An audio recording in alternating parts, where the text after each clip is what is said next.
por estar. Ok, muchas gracias a todos y bueno, voy a empezar para no quitar mucho tiempo de la presentación.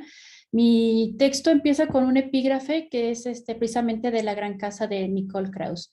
Les enseñé a decir nos vamos mañana, como mi padre, un estudioso de la historia que me enseñó que la ausencia de las cosas es más útil que su presencia. Doy comienzo a mi presentación.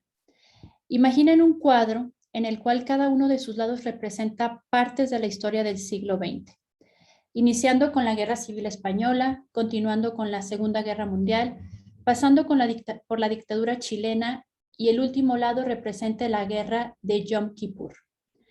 En los 4 muros históricos que conforman la novela La gran casa de Nicole Krauss, ninguno de estos lugares y fechas son gratuitos, ya que ella se basó en estos hechos para realizar un rompecabezas de memorias colectivas y memorias personales que representan la cercanía que hay entre los seres humanos. Esta escritora, mediante 4 historias fragmentadas sobre los mencionados sucesos, ha yuxtapuesto, transferido y rescatado el pasado de 3 países unidos por incidentes violentos que todavía no tienen un desenlace, ya que se siguen buscando desaparecidos y tratando de establecer juicios que lleven a la verdad de los acontecimientos. Específicamente, 3 de las 4 historias que conforman la gran casa se encuentran asociadas a través de un objeto, un enorme escritorio que cuenta la vida de quien lo usó, quien lo mantuvo, quien lo quiso, y es él quien fusiona las coincidencias de personas que poco o nada se conocen entre ellas. Antes de abordar el tema del escritorio, es necesario aludir las temáticas de las memorias y posmemorias, ya que, como mencioné, este mueble posee la capacidad de restaurar recuerdos personales y colectivos de 3 momentos históricos. Por lo que se refiere al tópico de las memorias, Maurice Halshaw divide las memorias en colectivas y personales. Las primeras son aquellas que establecen una relación de hechos vividos en una comunidad y se construyen a partir de las memorias personales, las cuales son vivencias individuales de un momento histórico. Puedo decir que las memorias colectivas son un caleidoscopio en donde cada pequeño vidrio que lo conforma es una memoria personal que aporta la información que un individuo posee sobre un momento histórico y así formar una figura específica, sus recuerdos. A partir de la interrelación entre estas memorias, cabe señalar que las memorias colectivas normalmente tienen su representación física en los monumentos como son los edificios, museos, archivos y memoriales, espacios a los cuales Pierre Nora llamó lugares de la memoria. Mientras que las memorias personales están archivadas en objetos de uso cotidiano. Es así que tanto los lugares de la memoria como los archivos personales y familiares son relevantes para nutrir el conocimiento de la memoria colectiva. Sin embargo, son los testimonios, diarios, cartas, recortes periodísticos y objetos personales los que han contribuido de manera decisiva en lo que se ha denominado posmemorias. Sobre la posmemoria, Marianne Hirsch señala que esta existe a partir de las transferencias de historias familiares, al mismo tiempo que se da una reapropiación de la memoria de los abuelos y o padres, todo esto unido a la memoria institucionalizada que se encuentra depositada en los archivos, en la historia oficial de una nación y de las comunidades que han vivido y sobrevivido guerras, migraciones forzadas, desapariciones, asesinatos. En este caso decimos que hay un traspaso de traumas. Siguiendo con la temática específica de los objetos, tengo claro que estos son recordatorios físicos y directos de la memoria, ya que mantienen explícitamente el momento y lugar donde fueron utilizados. Debido a esto, los objetos al paso del tiempo van adquiriendo mayor importancia histórica, ya que muchas veces son una transferencia directa hacia un recuerdo. Es así que, cito, los objetos de apego de adultos a menudo funcionan al principio como dispositivos mnemotécnicos, proporcionando recordatorios de lugares, personas o eventos importantes, a menudo recordando a las personas y a otras figuras de apego, y su significado inicial proviene de estos recuerdos. Sin embargo, los objetos no son proxies. Este término les niega toda su capacidad e infiere pasividad material, como si fueran simples sustitutos de los demás. En cambio, con el tiempo, los objetos de apego se convierten en sujetos importantes en sí mismos. Impregnamos estos objetos con memoria y significado y nos apegamos a ellos y se vuelven importantes por derecho propio. Invocan sentimientos de comodidad y seguridad y los recuerdos iniciales ya no son necesarios para evocar estos sentimientos. Termino cita. A partir de estas palabras, y como he señalado antes, los objetos son piezas físicas fundamentales para la reconstrucción y transmisión de las memorias personales y colectivas. Asimismo, tienen carga emocional con la cual el ser humano se relaciona con sus antepasados. Hirsch ha nombrado específicamente estas piezas objetos testimoniales, los cuales, cito, llevan huellas de la memoria del pasado, sin duda, pero también encarnan el proceso mismo de su transmisión. Dan testimonio de los contextos históricos y las cualidades cotidianas de los momentos pasados en los cuales fueron producidos. Y también de las formas en que los objetos materiales llevan huellas de la memoria de una generación a la siguiente. Termino cita. A partir de las dos citas anteriores, puedo confirmar que los objetos son testimonios del pasado. En ellos recaen las memorias y posmemorias, ya que son la herencia que reciben los hijos y los nietos de aquellos que vivieron las experiencias traumáticas. Enfocando mi atención en la gran casa, en este texto se logra apreciar cómo cada personaje está marcado por los objetos que posee o poseyó, como estos objetos terminan siendo también su familia, su patria e identidad personal. En esta novela, como he indicado, el objeto testimonial es un escritorio que ha sido partícipe de guerras, exilios, desapariciones y muertes, temáticas que Nicole Krauss va desarrollando en el mencionado texto. La descripción que realiza Krauss del escritorio es bastante precisa, ya que nos enseña que tiene 19 cajones y un aspecto colosal, lo que provoca que en cualquier espacio en donde se lo coloca, inunda la atmósfera de cada uno de los dueños que lo poseyó. Un elemento que no es gratuito es el tamaño que tiene este escritorio, ya que, como señala Susan Stewart, cito, lo gigantesco es una metáfora de la autoridad abstracta del Estado y la vida colectiva, pública. Termino cita. Definitivamente puedo afirmar que la enormidad del escritorio se debe a que él representa la vida pública y colectiva de 3 países diferentes que vivieron durante el siglo XX historias interrelacionadas por el racismo, fascismo y el anticomunismo. Para comenzar el análisis de la Gran Casa, debo señalar que, debido al entrelazamiento de las memorias y posmemorias, además de la enorme fragmentación de este texto, me guiaré por los momentos históricos en los que aparece el escritorio, desde su primer dueño hasta el último, y cómo este objeto es una pauta para visualizar las historias de luchas sociales y políticas de los españoles, judíos y chilenos durante el siglo XX. Cabe mencionar que la estructura posmoderna de esta novela no sigue un orden cronológico y sus partes están yuxtapuestas. Como ya lo he mencionado, son piezas de un rompecabezas que no siempre tiene bien delineados los bordes, lo cual provoca que no sepamos, como lectores, si las piezas realmente están colocadas en su lugar, así que lo único que nos hace mantener la dimensión completa del texto es la aparición constante del escritorio. En cuestión de estructura y posible lectura, la primera parte de La Gran Casa se encuentra dividida en 4 narraciones tituladas Todos en pie, Bondad verdadera, Aguas profundas y Mentiras que cuentan los niños, mientras que la segunda parte comienza con Bondad verdadera, continúa con Todos en pie y la narración de Aguas profundas se funde con la parte de Mentiras que cuentan los niños. Además, la segunda parte contiene un epílogo titulado Waste, que corresponde al apellido del personaje principal de Mentiras que cuentan los niños. Esta división es totalmente arbitraria, ya que definitivamente este texto puede leerse intercalando la primera y segunda parte, tomando como referencia las narraciones que llevan el mismo nombre. Por lo que se refiere a la parte denominada Aguas Profundas, en esta se narra la historia de Lot, una escritora que llegó a Londres siendo una joven judía exiliada debido a los ataques nazis durante la Segunda Guerra Mundial. Conocemos a Lot mayormente a través de su esposo, Arthur, quien sabe poco del pasado de su pareja, ya que ella mantiene parte de su vida y sus secretos únicamente para ella.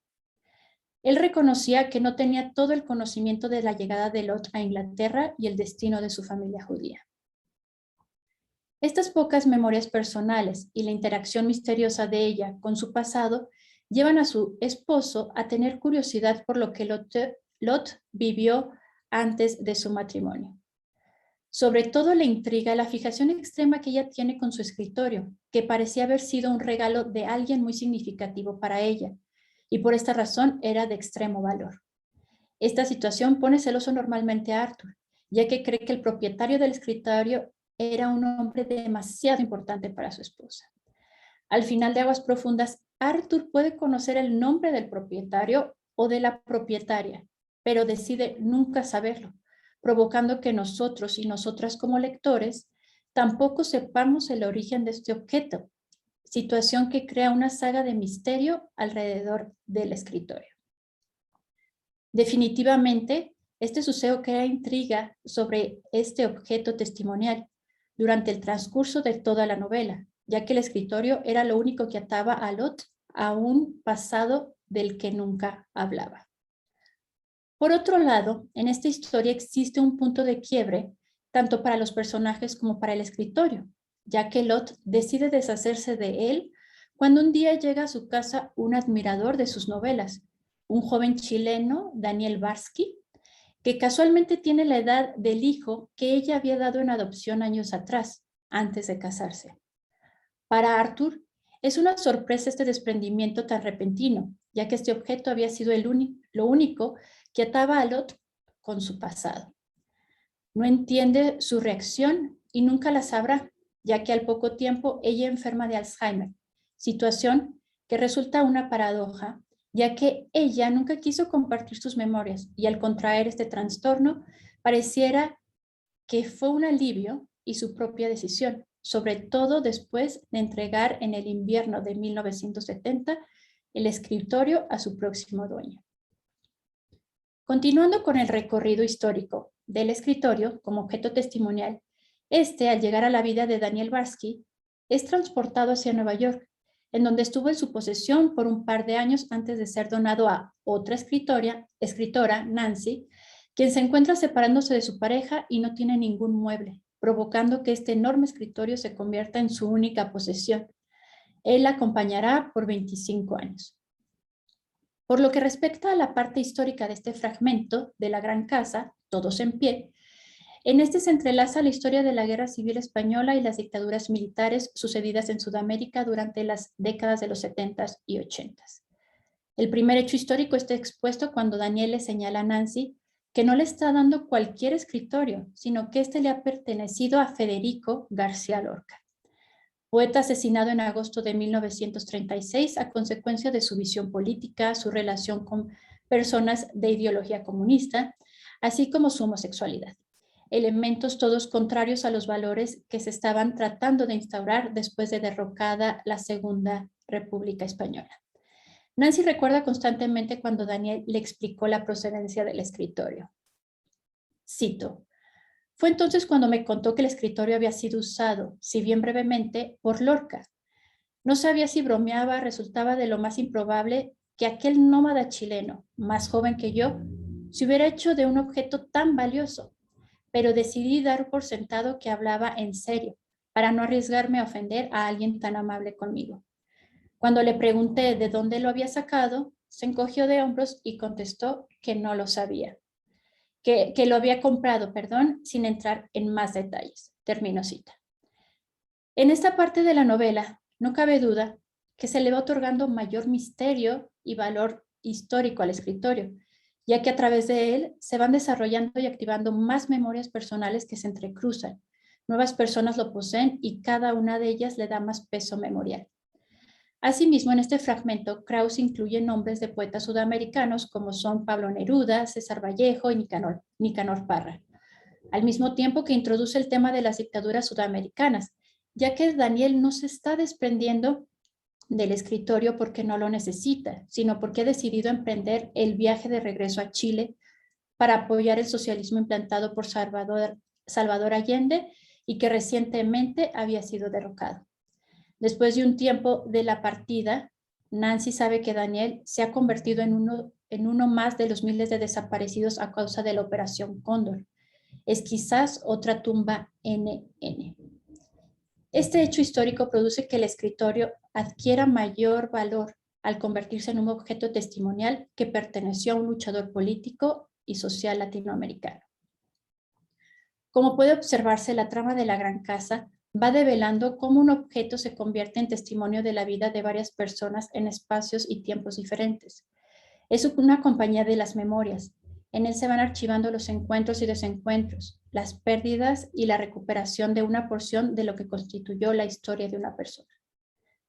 Esta temática de rescate se encuentra abordada en el fragmento Mentiras que cuentan los niños.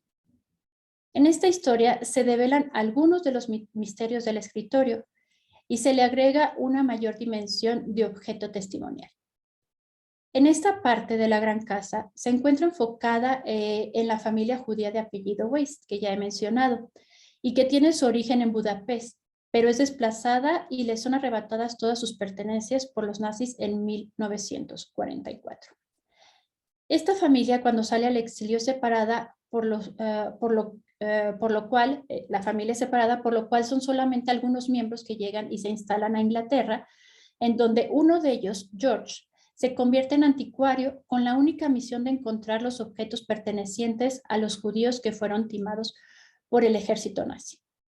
Sin embargo, este personaje no solamente ayuda a otras personas, sino también busca restaurar para él mismo su memoria al recuperar el escritorio que había pertenecido a su padre, lo cual lo lleva a indagar todas las pistas necesarias para su recuperación. Y es así que llega a Lot, pero ella ya ha muerto. Al encontrarse con la noticia y que el escritorio ya no se encuentra en Londres, Arthur, esposo de Lot, cuestiona a Weiss el por qué es importante el escritorio y restaurar los objetos a los descendientes de los judíos, a lo que él responde, cito, «Cierto es que no puedo devolver a los muertos a la vida, aunque si la silla en la que un día se sentaron, la cama donde durmieron. Cuando por fin les hago entrega del objeto con que llevan soñando media vida», continuó Weiss, «y al que han investido con el peso de su nostalgia, todos viven un momento de puro asombro. Es como un revulsivo para ellos. Habían organizado sus recuerdos en torno a un vacío, y de pronto aparece la pieza que faltaba. Apenas pueden dar crédito a sus ojos. Es como si les devolvieran el oro y la plata que los romanos se llevaron cuando destruyeron el templo hace 2000 años. Los objetos sagrados que Tito saqueó y que desaparecieron misteriosamente para que la catastrófica pérdida fuera total, para que no quedara la menor prueba tangible que permitiera a los judíos convertir un lugar en un objeto de nostalgia, que pudieran llevar consigo allá donde los condujera su eterno errar. Termino cita. Estas palabras de Weiss ponen de manifiesto la importancia que tienen los objetos cuando las personas, los lugares y los momentos desaparecen.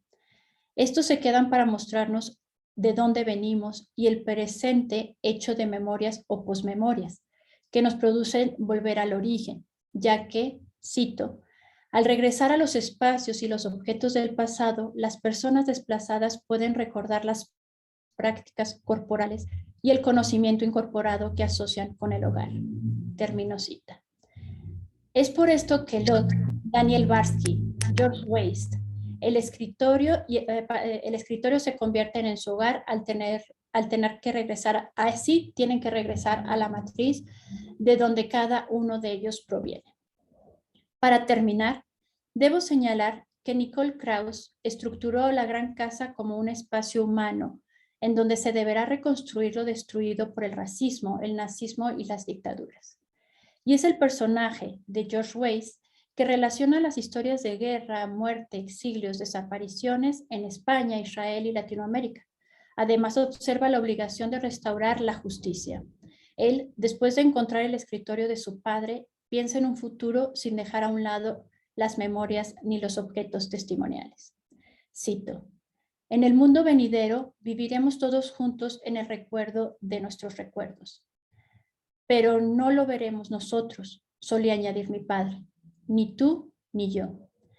Cada uno de nosotros, para preservar nuestro fragmento, vivimos en un estado de perpetuo lamento y anhelo de un lugar que solo sabemos que existió porque recordamos el ojo de la cerradura, una baldosa, el umbral desgastado de una puerta abierta.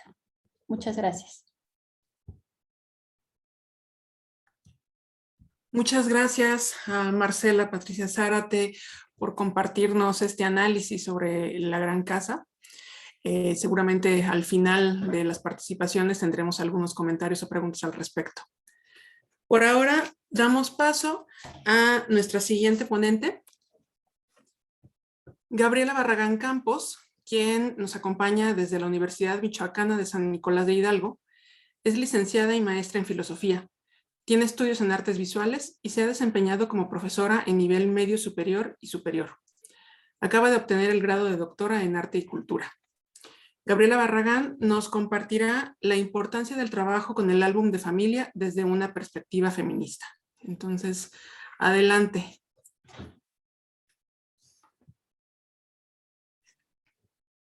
Bueno, les voy a compartir pantalla, espero que lo haga.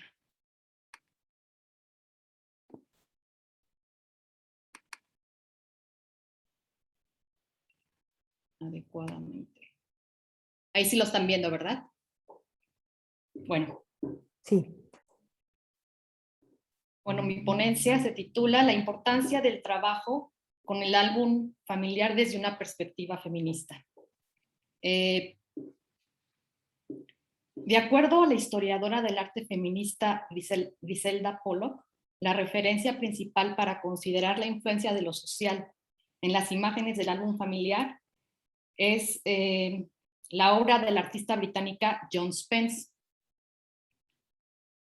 sobre todo su obra titulada Beyond the Family Album de 1979, y que Spence reseña en su autobiografía visual Putting Myself in the Picture, un libro que publicó en 1986.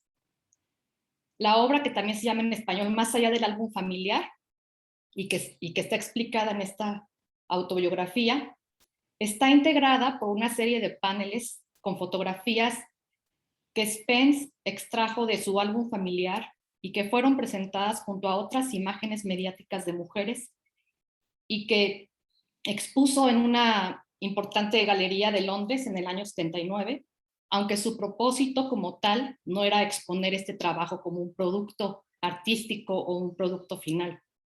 De hecho, una parte interesante de Spence que yo nada más me estoy enfocando en el álbum familiar es que hace una crítica muy interesante del arte, ¿no? Y que también está en ese contexto en los 80s en Inglaterra, este activismo político que permea ciertas actividades que se consideran o que están en el linde de arte, no arte, y esto está muy presente en su obra. Bueno, volviendo a lo del álbum familiar, el trabajo, lo que motivó a Spence a iniciar este trabajo fue que tomó conciencia de que las fotografías de su álbum no se correspondían con la interpretación que ella tenía de su propia vida, ya que las imágenes que lo integraban solamente eran registro de los momentos típicamente felices, ¿no? Que es como suelen integrarse la mayoría de los álbumes familiares.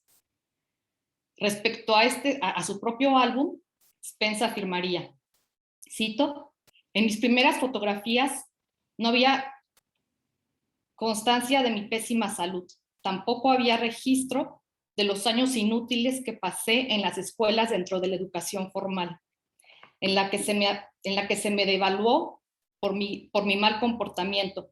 Se me examinó constantemente y finalmente fui metida en el molde de mecanógrafa. No hay memoria de un matrimonio roto y de los estragos que este supuesto fracaso me causó. No hay registro del trabajo duro realizado para innumerables empleadores. No hay indicio de cuando se trata de complacer a los padres y a otras figuras de autoridad. No hay registro de luchas o de conflictos. Fin de cita. Esta práctica en la que Joan Spence fue pionera fue llamada por ella misma autobiografía fotográfica o visual. Y obviamente, más que exhibir su propia vida, que a veces se le criticó de narcisista, ella estuvo interesada más bien en que su obra detonara el mismo tipo de cuestionamientos y procesos en otras mujeres. Y esto es algo que puede verse más claramente en el libro ¿Qué puede hacer una mujer con una cámara?, que es un libro póstumo, pero que ella editó.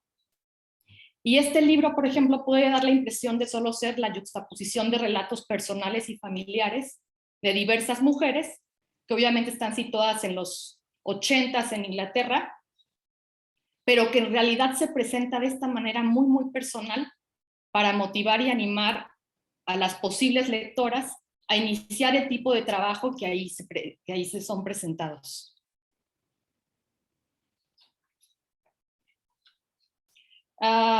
Este tipo de práctica fotográfica del trabajo con el álbum familiar, de acuerdo a la misma Spence, empieza por observar las fotografías personales y familiares con el propósito inicial de llegar a una mejor comprensión sobre cómo nuestra idea del yo o la imagen subjetiva sobre quiénes somos se estructura a través de diferentes formas de representación visuales que producen y sostienen los medios de comunicación y las relaciones sociales jerárquicas. Así lo describió Joan Salomon, una colaboradora de ella, que también es la que edita el libro ¿Qué puedo hacer con una cámara? Cito: mi cuarto está atiborrado de fotografías. Las tengo en cada superficie. Algunas están enmarcadas. No paro de cambiarlas de lugar. Los significados se desplazan y cambian. Surgen nuevos modelos de relaciones familiares, pero nunca se revela todo. Nosotras mismas damos sentido a las imágenes en la forma en que las utilizamos para contar nuestras historias. Y bueno, como se puede ver en esta cita, el trabajo con el álbum familiar es un tipo de montaje abierto que siempre está en continuo proceso, y ellas no definen propiamente un método, o al menos no en este libro de qué puede hacer una mujer con una cámara, pero uno lo va intuyendo de acuerdo a los diferentes textos que hay ahí de diferentes mujeres. Este tipo de prácticas no solo tiene como objetivo explorar y comprender la formación del yo, también busca investigar y hacer visible cómo las relaciones de poder al interior de la familia, que a su vez están atravesadas por la clase o el género, han conformado nuestra identidad desde la niñez, una identidad que muchas veces nos inmoviliza inclusive en la edad adulta. Como afirman Spence y Joan Salomon en qué puede hacer una mujer con una cámara, dentro de cada familia, dicen ellas, se negocian campos minados sobre lo que se puede y no se puede hablar. Y el objetivo es comprender esa dinámica a través de las imágenes, ya que hay poquísimas familias sin secretos y estos, afirman ellas, reverberan siempre en el presente.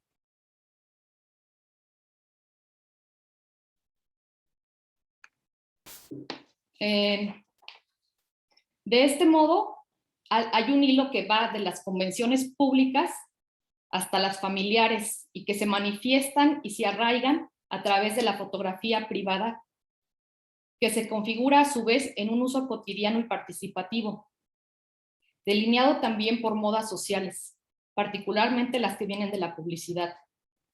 Así, los álbumes se construyen de acuerdo a una búsqueda negociada con un ideal, incluyéndose ciertos momentos luminosos, como ya decíamos antes, y de los miembros estables, y excluyéndose todo aquello que no encaja en la manera particular y regulatoria de contar la historia familiar. Spence y Salomon proponen preguntas y ejercicios iniciales o preparatorios para un trabajo de este tipo. Y aquí, bueno, invitan a cualquier mujer. Inclusive es interesante porque el libro menciona pocas veces la palabra feminista, precisamente en una intención de ser mucho más inclusivo. Entonces preguntan, ¿cuántos de los lugares en los que has vivido has fotografiado? ¿Tienes imágenes de una discusión o pelea al interior de una casa o de tu casa? ¿Puedes imaginar qué tipo de fotografías podrías hacer para iniciar una discusión? Este tipo de trabajo ayuda sí a revelar las convenciones de lo que podríamos llamar un inconsciente óptico familiar y que incluye ciertos recuerdos y acepta ciertos valores y excluye otros. Un inconsciente que también determina la identidad de género y la manera como se ha asimilado cualquier otra categoría asociada: raza, clase, orientación sexual. Para Spence, no basta con saber que son construcciones sociales o culturales, sino que se requiere tener conciencia plena sobre cómo estas etiquetas afectan y moldean nuestra vida cotidiana. Lo mismo sucede con la idea de familia y el sentido de identidad que confiere, ya que es en el marco de esta donde se reproducen las luchas y relaciones de poder más naturalizadas y normalizadas, y que quedan ocultas detrás de tabúes como el incesto o la violencia doméstica, o de valores sobre lo que se considera respetable o vergonzoso, y de lo cual pocas veces se habla y en ocasiones ni siquiera se cuestiona abiertamente. De ahí la importancia de trabajar con los archivos familiares, que nunca son representaciones inocentes o neutras. Y es que si para muchas personas la familia representa un espacio de seguridad, cercanía o aceptación, para muchas otras no lo es. Todo lo contrario. Sea en la niñez o más tarde en la vida adulta, puede ser el espacio menos seguro o acogedor, sobre todo para muchas mujeres. O bien, el asumirse la idea de familia como algo dado y no elegido, no suele cuestionarse lo que se sabe de la propia. O aun cuando se reconozca que no se sabe todo, tampoco se puede indagar más.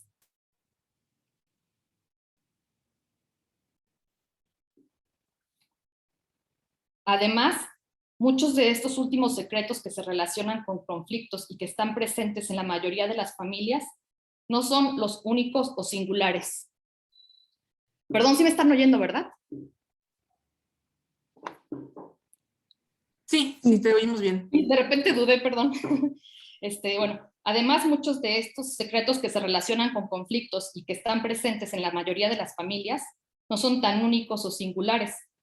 Hay represiones y olvidos compartidos, determinados a veces por la cultura o la clase con la que la familia se identifique, aunque el dolor y el sufrimiento, desgraciadamente, suelen ser esquivos a la conciencia y al conocimiento racional. Por eso también se trata de un compromiso con lo no visible en las historias familiares oficiales, o como diría Walter Benjamin, de pasarle a la historia el cepillo a contrapelo, sobre todo a la historia de las mujeres, o a la historia personal de las mujeres.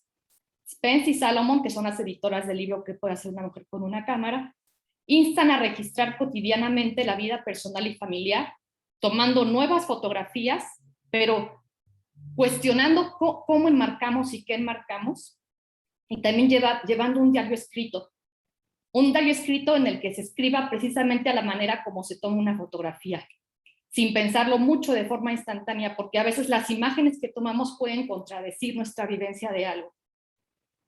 Y así, a manera de complemento o contraste o contrapunto, se van guardando pistas de esa historia que puedan generar nuevas interrogantes. Por eso es pertinente aclarar que tampoco se trata de revelar una verdad última en la autobiografía visual, sino de conocer y comprender cómo los recuerdos de una persona, por ejemplo, sus asociaciones entre fotografías familiares y privadas, con ciertos recuerdos e imágenes que podrían considerarse públicos, recortes de periódico, eventos importantes personales de la propia historia de la familia o de algún otro integrante, tienen relación con una red de significados más amplia que vincula la dimensión personal con la dimensión cultural, social, histórica o política. La parte más privada de los archivos familiares es también ciertamente social. Sus significados son sociales al igual que personales, y lo social continuamente está influyendo lo personal. ¿Cuáles son entonces? Perdón.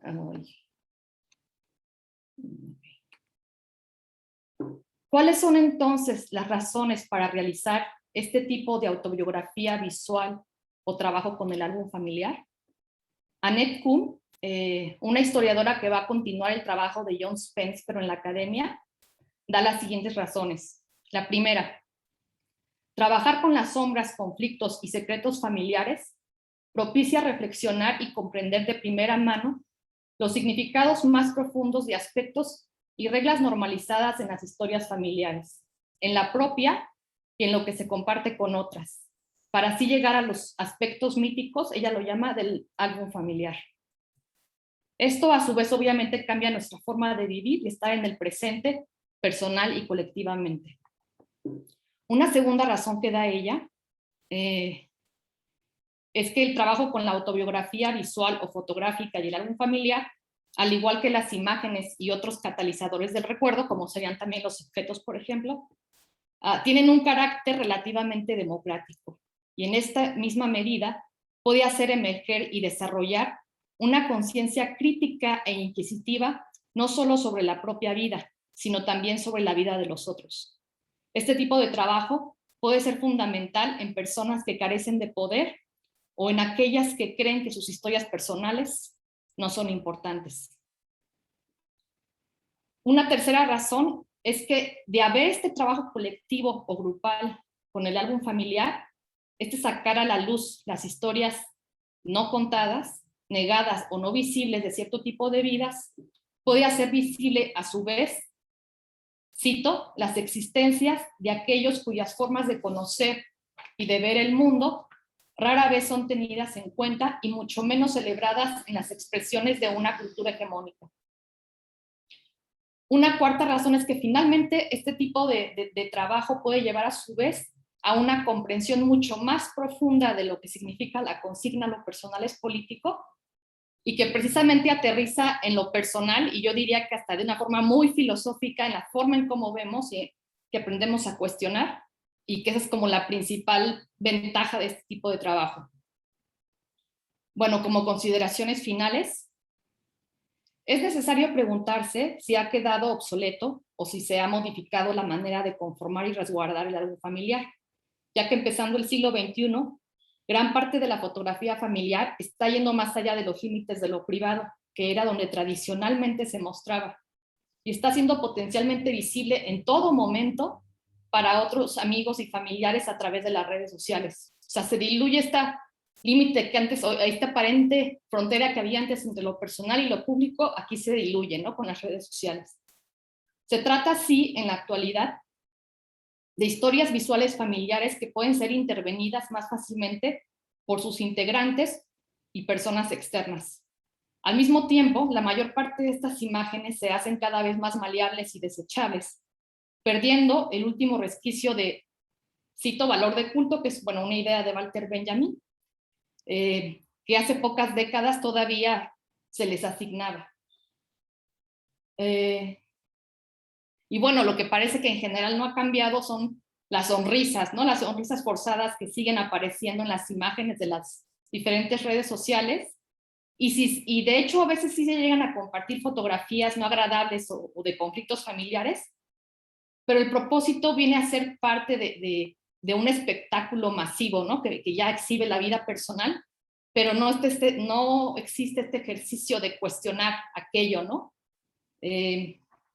Bueno, por esta misma razón, una contribución que debe valorarse de una propuesta como la de John Spence es que sigue ayudando a pensar en aquello que hacen las fotografías. ¿Qué nos hacen las imágenes familiares y privadas? ¿Y qué se puede hacer a través de ellas? ¿Qué muestran y qué ocultan? ¿Qué nos hacen las imágenes que nosotros mismos o que nosotras mismas creamos y que volvemos públicas? ¿Y cómo es que las imágenes pueden ayudar para articular una experiencia inicialmente no visible o cómo pueden convertirse en un gesto que demanda atención? Bueno, esos son como cuestionamientos que quiero que se queden abiertos. Y bueno, solamente quiero aclarar que los libros de John Spence en general tratan muchísimos temas. Yo aquí me limité al álbum familiar y traté de hacer una exposición muy general, y temo no hacerle justicia, porque cuando uno lee directamente inclusive los textos de mujeres que integran el libro de qué puede hacer una mujer con una cámara, uno encuentra como joyitas, así lo llamaría, ¿no? Porque hay una combinación muy original, a veces complementaria, a veces contrastante, entre imagen y texto, ¿no? Y bueno, aquí puse 2 ejemplos, que es esta fotografía de una mujer que obviamente ve el feminismo muy lejano, y aunque es un libro de los 80s, seguramente podemos pensar en mujeres en las que todavía, digamos, los logros del feminismo obviamente no han llegado, aún del feminismo de los 70s. Entonces, en ese sentido, para mí, este tipo de propuesta es muy actual y se trata de hacer una historia, o lo que llaman los ingleses, una historia desde abajo, que va muy acorde con lo que dice Walter Benjamin, su concepto de historia, pero con una perspectiva feminista. Y bueno, sería todo. Déjenme. Muy bien, pues muchas gracias, Gabriela, por esto que nos has compartido, esta perspectiva del álbum familiar y cómo abordarlo desde el punto de vista artístico, pero también tratando de aplicarlo a la vida personal. Pues gracias, y bien, ahora continuamos con Rocío del Carmen Mercado Salas. Entonces, la presento. Es una cineasta e investigadora originaria del estado de Aguascalientes.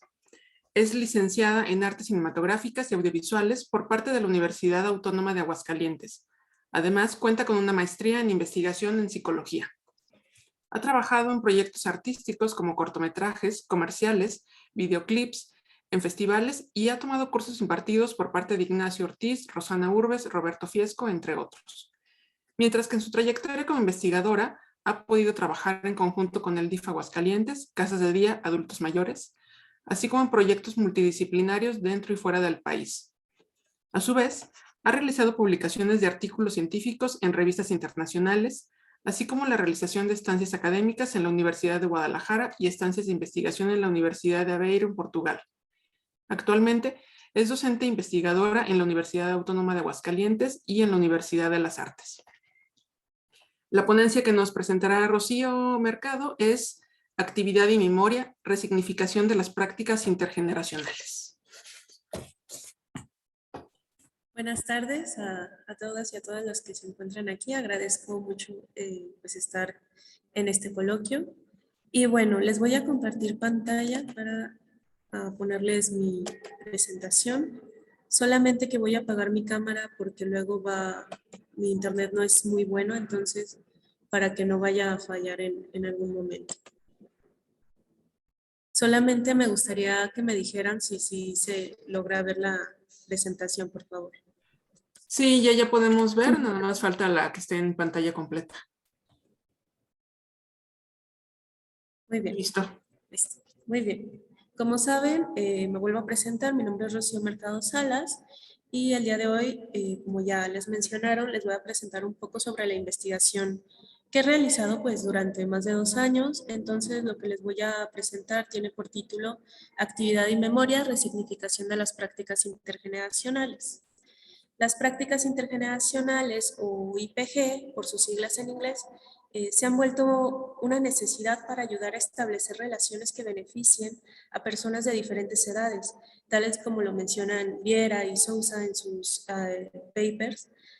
A partir de estas prácticas se crean programas de intervención social en donde se busca que las y los participantes adquieran herramientas ¿para qué? Para la creación de aprendizajes, de un mayor entendimiento mutuo, que a la vez nos permiten promover intervenciones sobre el envejecimiento demográfico que se está teniendo en varias partes del mundo, sobre todo en nuestro país.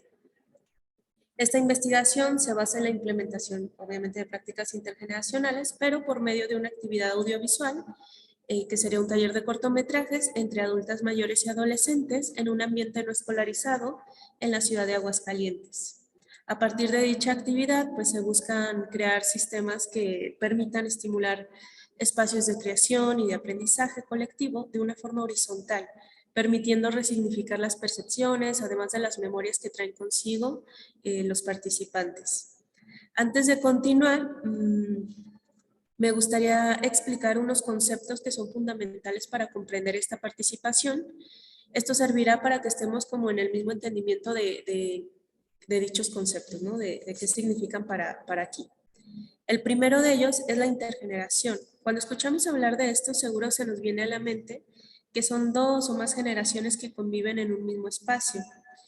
Pero antes de entender el todo de la palabra, es necesario definir qué se entiende por generación, al menos desde el punto de vista de esta investigación.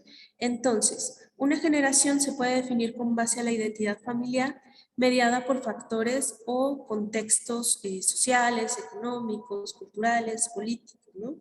Una generación pueden ser, por ejemplo, la generación X, los millennials, los boomers, pero también puede ser la generación, por ejemplo, de mi hermana y yo, aunque no nos llevemos tantos años, aunque me lleve 1 año, aunque me lleve 3 años, aunque me lleve 8.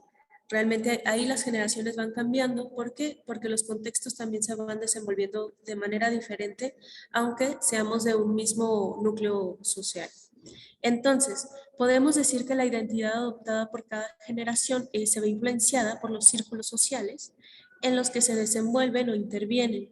Y esto hace que estos círculos sean responsables de las percepciones que tenemos hacia los demás, ¿no? O de los demás.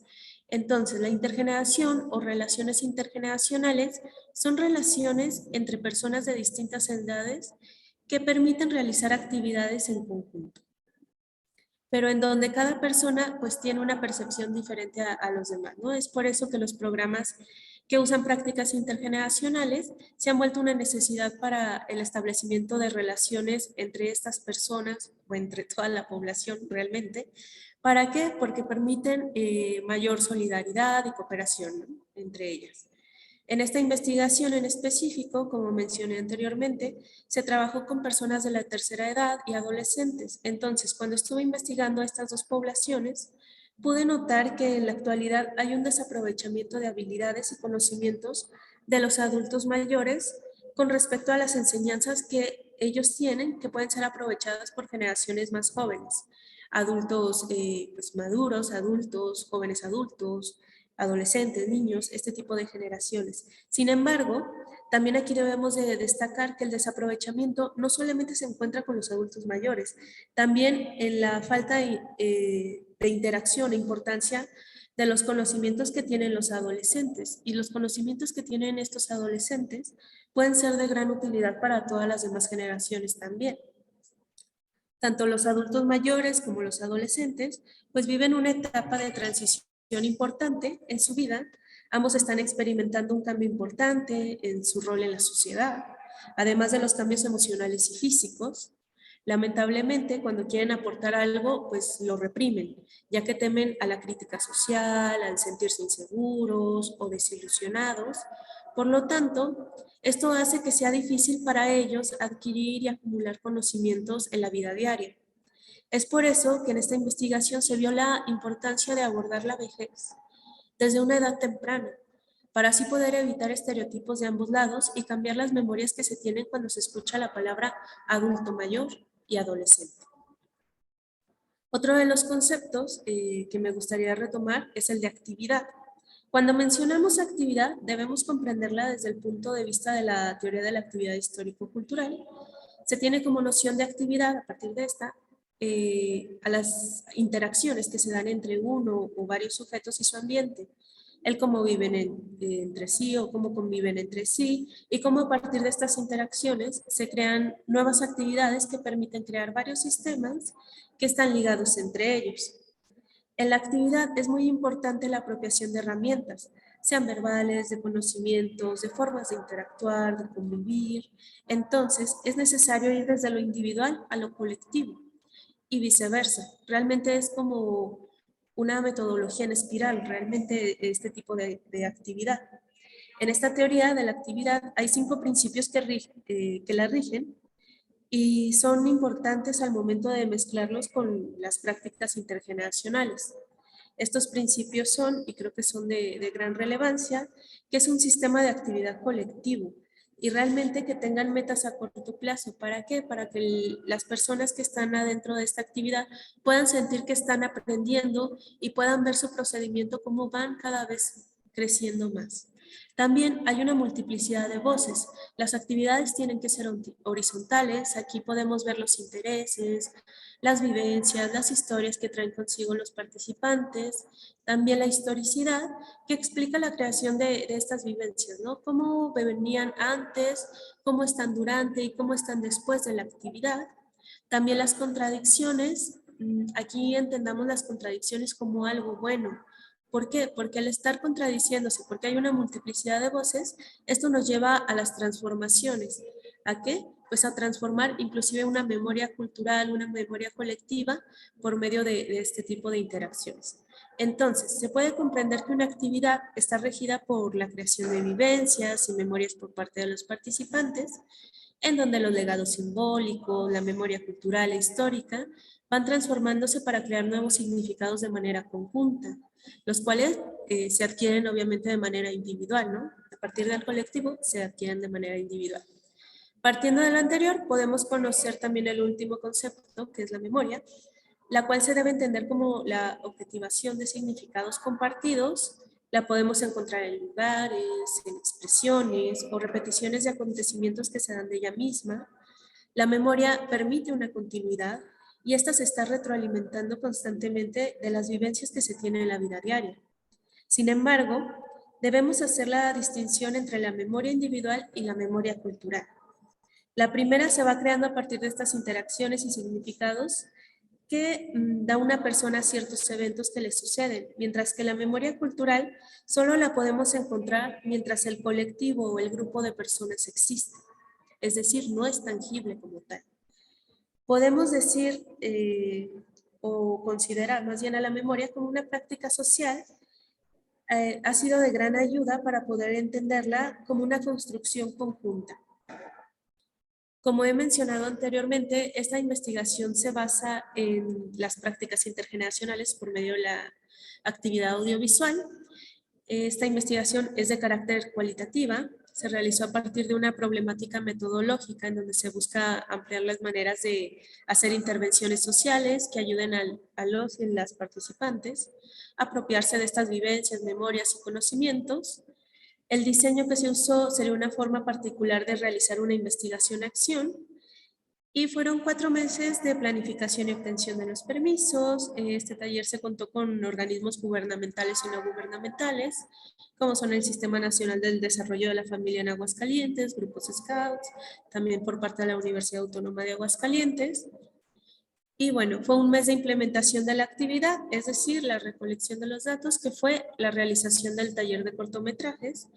Y bueno, los participantes fueron adultos mayores de más de 65 años y adolescentes de 12 a 17 años. Los materiales que estuvimos también trabajando en esta parte, pues fue un consentimiento informado de qué se estaba haciendo, para qué íbamos a usar estos tipos de datos. Fueron entrevistas semiestructuradas y diarios de campo. Entonces, les voy a contar un poco cómo estuvo el taller de cortometrajes, porque se me hace como algo muy interesante, sobre todo para esta creación de memorias, ¿no? Entonces, el taller estuvo dividido en 8 sesiones de 2 horas cada una, en donde se buscaba implementar las actividades horizontales para que los participantes y las participantes pudieran interactuar de manera natural entre ellos. Durante la primera sesión se realizaron 12 entrevistas semiestructuradas de forma grupal en cada población, pero de manera separada. O sea, teníamos en un lado los adultos mayores, fue un día solamente para ellos y otro día solamente para los adolescentes, para que no tuviéramos sesgos, ¿no? en estas entrevistas. Entonces nosotros buscábamos encontrar los significados de adolescente. ¿Qué es un adolescente? ¿Cómo son los adolescentes?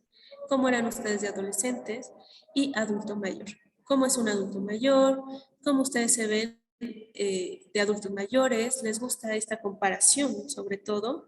Después de que nos dieron estos significados que ellos tenían, estas memorias, les preguntábamos si les agradó la primera descripción que habían dado, ¿no? De cómo son los adultos mayores, y ahora preguntándoles a ellos, si alguien más hablara de ti como adulto mayor, ¿te gustaría que dieran ese tipo de respuesta que tú habías dado? Y ahí es cuando ellos se cuestionaban realmente lo que significaba ser un adulto mayor o lo que significaba también ser un adolescente, ¿no? Durante la segunda sesión fue la primera vez que todas las participantes y los participantes se conocieron.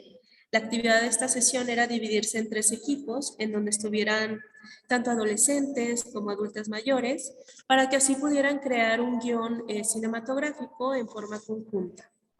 Ahí se pudo destacar las memorias individuales que cada uno tenía, mientras iban realizando una memoria cultural colectiva. Sí, iba un poco fragmentada al principio, pero porque apenas estaban comenzando a adentrarse en la actividad. Entonces, vimos que se fue realizando de forma diferente en cada uno de los equipos, ya que había unos que se iban acoplando pues de manera más natural que otros. Sin embargo, este tipo de actividades cinematográficas ayudan a la creación de múltiples voces o de ideas en donde todos se deben, pues sí, deben de prestar atención a los demás para así poder llegar a acuerdos mutuos sobre lo que quieren realizar. En la tercera y cuarta sesión realizaron la grabación de sus guiones. Aquí se dieron cuenta que comenzaron a realizar ciertas transformaciones en su forma de interactuar con sus compañeros y compañeras. En este punto, las prácticas intergeneracionales estaban tomando más fuerza dentro de los sistemas de actividades de cada equipo, ya que la memoria cultural comenzaba a surgir de manera natural mientras el equipo interactuaba entre sí, es decir, llegaban inmediatamente al lugar donde estábamos y comenzaba la memoria a expandirse, ¿no? Esta forma. En esta etapa se dieron cuenta que sus acuerdos debían modificarse constantemente, ya que al estar realizando una actividad audiovisual debían compartir sus conocimientos, así como aprender a ceder o argumentar sobre sus puntos de vista de acuerdo con el propósito de la sesión. Durante la quinta, sexta y séptima sesión, pues se realizó el montaje de sus historias. En estas sesiones ya habían adquirido una memoria cultural colectiva, sin embargo, las percepciones que tenían en sus memorias individuales estaban comenzando a transformarse. Aquí era ya donde se podía ver este tipo de cuestiones. Entre más sumergidos estaban en la actividad, era más fácil hacer modificaciones a las percepciones que tenían de las demás y también de sí mismos. En dichas transformaciones pudimos descubrir que los estereotipos negativos que tenían consigo pues se fueron fragmentando, ¿no? Así fueron resignificando las relaciones que tenían no solamente con el concepto o con la palabra, sino con las personas con las que estaban conviviendo. Mientras que en la última sesión pues estuvieron acompañados de sus colegas con los que trabajaron, pero también de familiares, de los distintos equipos. Durante este último día pudieron observar de manera conjunta sus películas. Esto era muy importante ya que permitía realizar un debate, ¿no? No solo de un equipo entre sí, sino de todos como un conjunto más grande, como una memoria global, ¿no? Además de que compartieron sus experiencias de trabajar en una actividad audiovisual en donde también tuvieron la oportunidad de convivir con personas de edades distintas. Estuvimos haciendo también la otra entrevista semiestructurada de manera individual para volver a preguntarles, ¿no? de este tipo de conceptos. Entonces, por conclusiones, tengo unas que me gustaría destacar y compartir con ustedes sobre este tipo de talleres. Y es que el impacto de las prácticas intergeneracionales por medio de una actividad audiovisual ha sido muy satisfactorio, al menos en esta investigación que realizamos.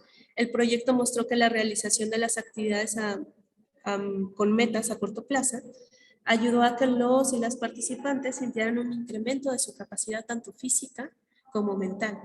También uno de los beneficios más importantes fue que hubiera un mayor entendimiento mutuo y mayor participación.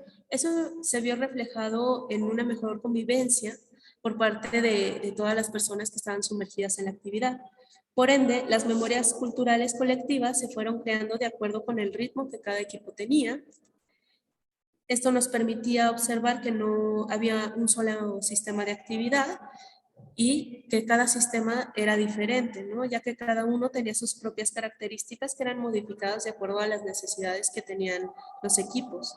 Al término de la última sesión, se volvió a preguntar sobre las percepciones que tenían sobre los conceptos vistos anteriormente, los cuales se modificaron en todos los participantes, o al menos en la gran mayoría, en donde dejaban a un lado estos estereotipos negativos que tenían de los demás y de sí mismos. Eso era muy importante, de sí mismos también destacaban mucho este tipo de cuestiones. Puedo concluir también que la cinematografía tiene un potencial único que puede ayudar a promover de manera eficiente las prácticas intergeneracionales. Actualmente el cine es una disciplina accesible, puesto que se puede contar con herramientas de bajo costo que permite a la mayoría de las personas acceder a ellas. Sin embargo, la principal característica de la cinematografía, al menos para esta investigación y al menos para mí, es que es que promueve de manera natural la interacción entre varias generaciones, ya no que no importa la edad ni capacidad física o mental para poder realizar este tipo de trabajo. Además de que este tipo de actividades ayudan a los participantes a tener una experiencia más significativa y satisfactoria sobre las vivencias colectivas e individuales. Antes de concluir, me gustaría decirles unos pequeños comentarios que nos dieron al final del taller de las personas que participaron en él. Y es que pues tenemos habilidades que no hemos descubierto, entonces espero que podamos resignificar nuestras memorias y percepciones día con día, también los que estamos aquí en este coloquio. Y además de que no importa la edad para reírse y disfrutar. Estas frases fueron parte del cierre, como les menciono, y se me hizo como muy importante compartirlas con ustedes porque también significa que nosotros podemos resignificar nuestras memorias a partir de actividades en conjunto. Y bueno, pues nada más quiero agradecerles mucho por su atención y con esta frase concluyo mi participación.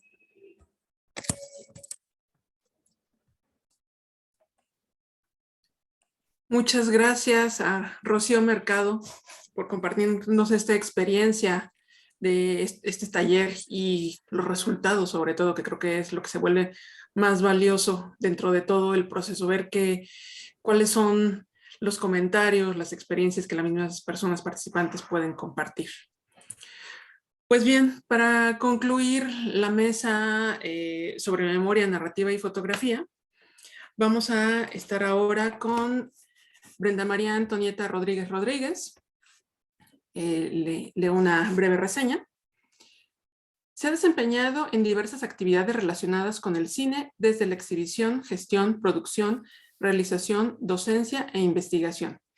Cineclubista desde hace 20 años, ha colaborado en programación de festivales y muestras. Dirigió la Cineteca Zacatecas desde sus inicios hasta 2011. Es doctora en cinematografía, maestra en filosofía e historia de las ideas y licenciada en comunicación medios masivos. Actualmente es profesora de la licenciatura en artes cinematográficas y audiovisuales, integrante del núcleo académico básico de la maestría en arte, del cuerpo académico de estudios y producción de arte, imagen y sonido, y jefa del Departamento de Artes Escénicas y Audiovisuales de la Universidad Autónoma de Aguascalientes. La ponencia que nos compartirá Brenda María Antonieta Rodríguez Rodríguez es el filme de familia, estudio, uso y análisis de películas a partir de la semiopragmática de Roger Odin. Entonces, le cedo el micrófono a Brenda.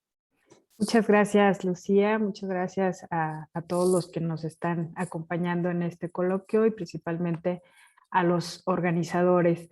Si me permiten, voy a compartir mi pantalla. Y también como Rocío, estoy enfrentando una conectividad un poco indeleble, por lo que voy a apagar mi cámara, si me lo permite.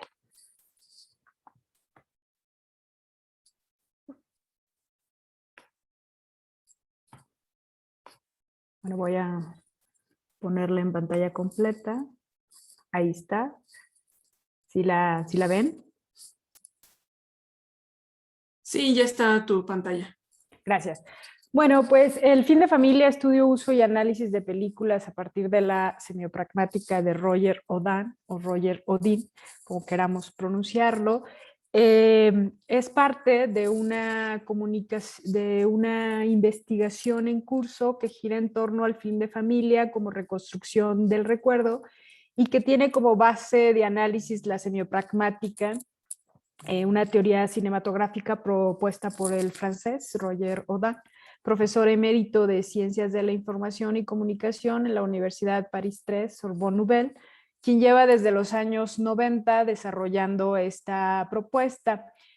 El texto de referencia básico es el libro titulado Los espacios de la comunicación, una publicación de 2011. Al momento de iniciar la investigación del film de familia como reconstrucción del recuerdo, se tuvo el objetivo de analizar películas caseras aplicando uno de los modos propuestos en esta teoría, que es el modo privado e íntimo. Y actualmente esta investigación busca desplazar o busca analizar el desplazamiento que hacen estos tipos de filmes hacia otros modos revisados en esta teoría, a los que regresaré más adelante. De entre los cines, el film de familia son filmes que se ubican del lado más radical del amateurismo. El cineasta de lo familiar no pretende siquiera hacer un film.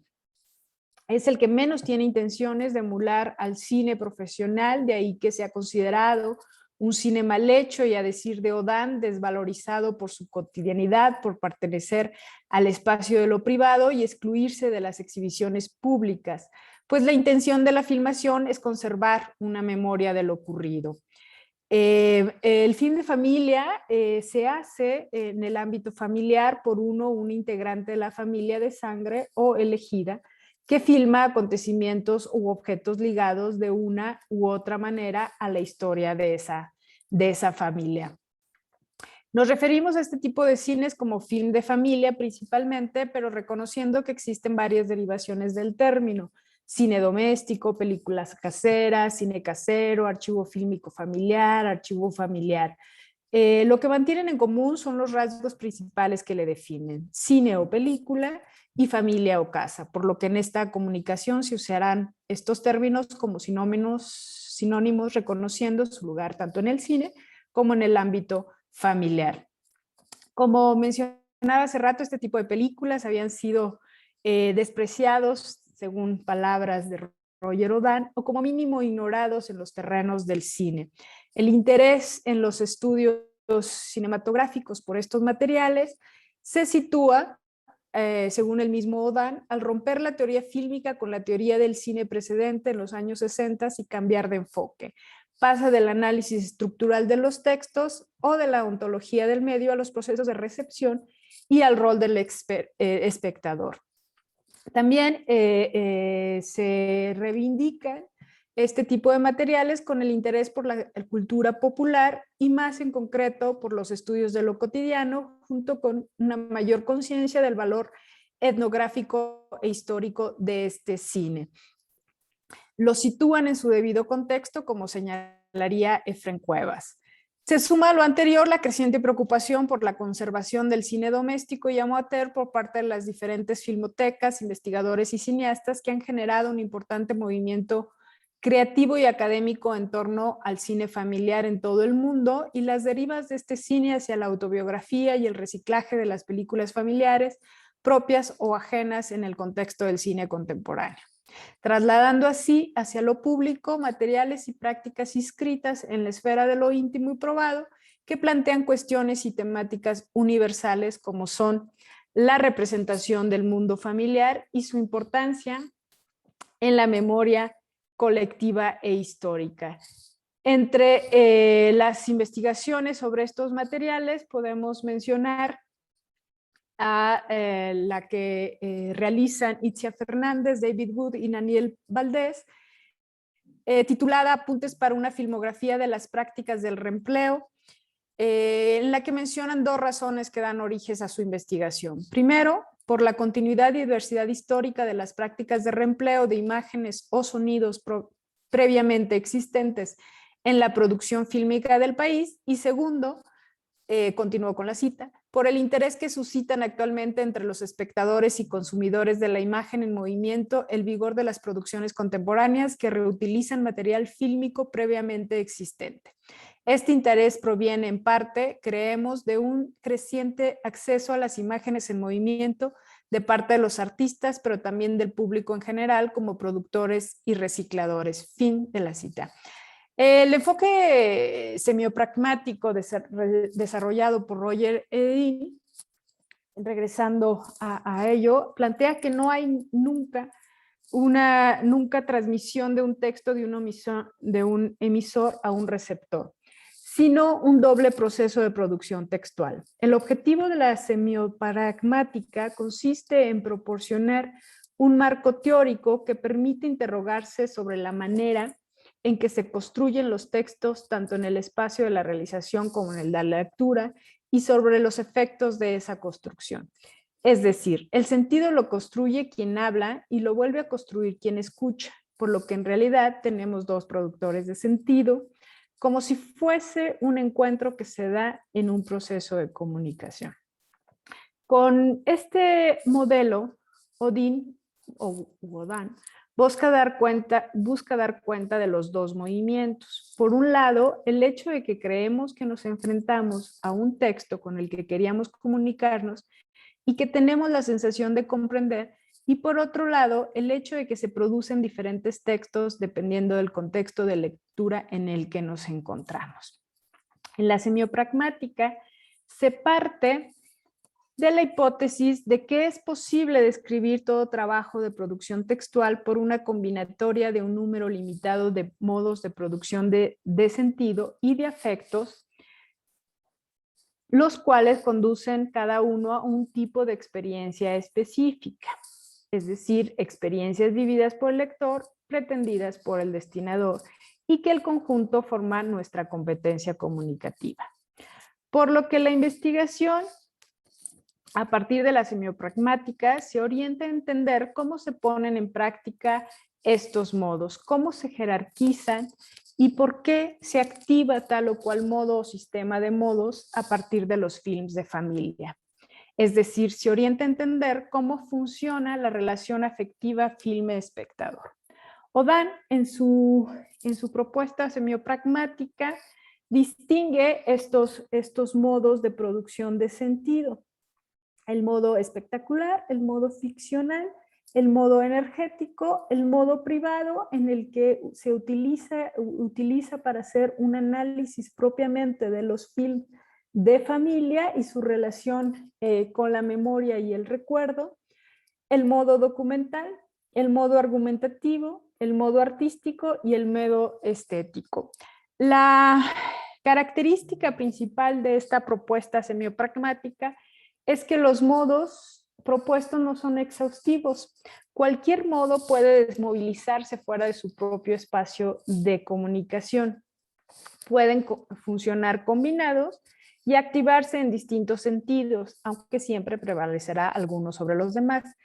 Y es en esta posibilidad de desplazamiento en donde radica el aplicar esta teoría a los films de familia en su desplazamiento hacia otras obras o hacia otros modos, siguiendo con Odan.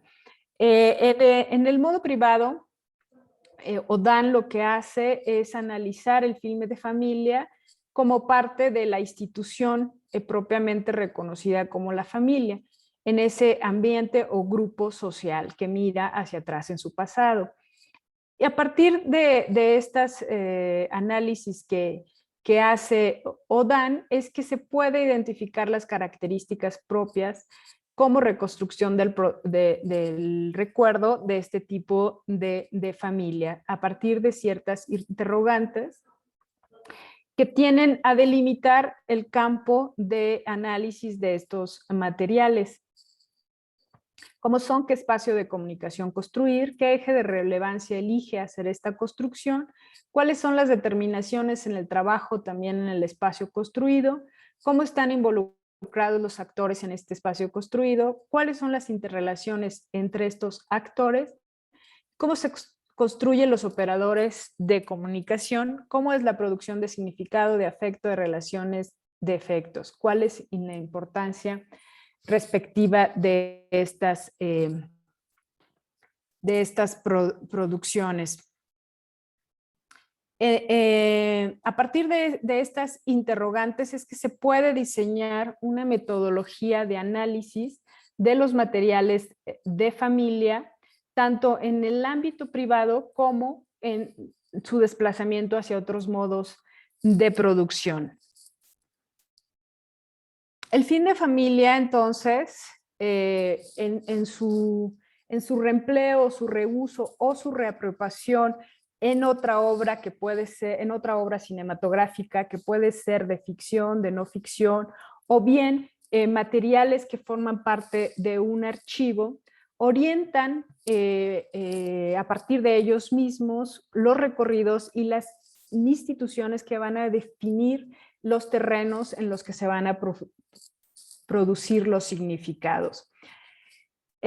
Conservando en esta investigación el eje de análisis de la transformación de este tipo de cines, de filmes, en recuerdos familiares destinados al uso íntimo, a fragmentos de memoria colectivos, testigos de un tiempo que no conocemos del ámbito de lo cotidiano de una época y de otras formas de vida, es que podemos analizar el uso de los materiales en otras obras fílmicas. A decir de Kuiper, cuando asistimos a estas imágenes somos apenas testigos de un evento vivido, testigos de la complicidad, de la felicidad y de la intimidad familiar, como mencionaba Marcela hace rato, la doctora Marcela, es que generalmente estos recuerdos siempre registran o tienden a guardar los eventos, los felices o que son trascendentes en el entorno de la familia. En los filmes de familia se coloca justo esa identificación, la que se da con el filmador, con quien se comparte la comunicación de la intimidad. Tomamos conciencia de una cierta fuerza original, siguiendo con Kuiper, de las imágenes amateur, como si en su autenticidad y en su despojamiento ellas guardasen una dimensión perdida del cine. Este autor es citado por Consuelo Lins y Thais Blanc en un artículo titulado Los films de familia, cine amateur y la memoria del mundo. Siguiendo con Lins y Thais, ellos mencionan que también las imágenes caseras son retomadas de distintas formas, no solo como documento de lo que aconteció, tampoco únicamente como expresión de una verdad familiar, sino como imágenes capaces de hacernos acceder a nuevos puntos de vista sobre la memoria y sobre la historia colectiva e individual. Presentan las marcas de su construcción y de sus diferentes usos a lo largo del tiempo. Una imagen familiar aún resignificada y fuera de contexto guarda consigo la marca de la intimidad.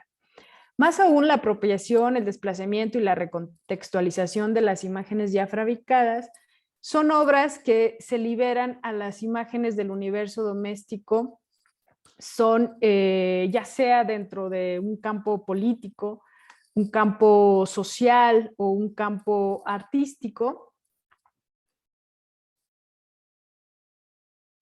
Los cineastas disuelven las funciones originales del material encontrado, es decir, obtienen nuevas configuraciones sensibles, dejan las imágenes de estar al servicio de la memoria familiar, produciendo experiencias inéditas para un público anónimo.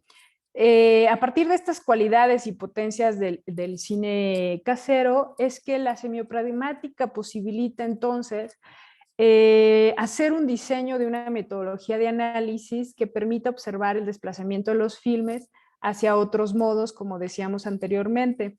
Para ello necesitamos realizar una cartografía de películas referenciales que nos permita observar este desplazamiento. Como punto de partida para la observación de estos desplazamientos es que se elige la película de Iván Ávila Dueñas, que es La vida sin memoria parece dulce. Esta película se elige porque es posible analizarla, porque es filmada completamente con pietaje fílmico, que proviene de otra de sus películas, un documental titulado Zacateco, que es una revisión de la historia de Zacatecas, para lo cual Iván Ávila Dueñas convoca a las familias que tengan este tipo de materiales a donarlas o bien a prestarlas para digitalizarlas y hacer uso de ellos en la película. En este proceso se recopilan varios materiales. Además, esta película es, digamos, también toma materiales de un proyecto de archivo memoria que lanza la Cineteca Nacional, y con los materiales encontrados, además de usar algunos en la película de Zacateco, Iván Ávila Dueña construye todo un film de ficción. Y entonces cito esta frase de Iván Ávila Dueñas, que funda la premisa de la película y de el por qué esta película nos permite analizar varios modos de producción propuestos por la semiopragmática.